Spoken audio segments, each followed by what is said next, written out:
it's Jellybean Joy, and for Christmas my sister got this horse from our grandma and grandpa.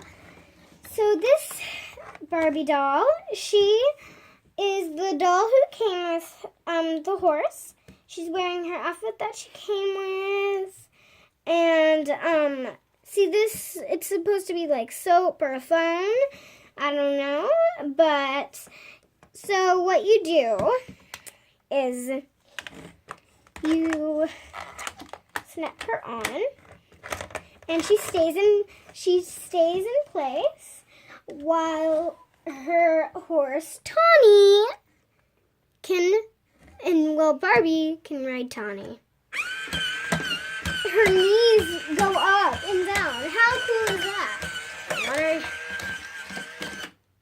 So that is so cool that her knees go up and down. It is just a very neat, cool toy. Whoever thought of this is really inventive. And what is cool about this is that you can also do this. My mom taught me this. Oh no! We knocked her over! Well, you have to be gentle when you do that, because you might knock her over.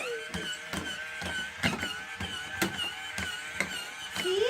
You can lead her with the, I don't know what this is called, but yeah.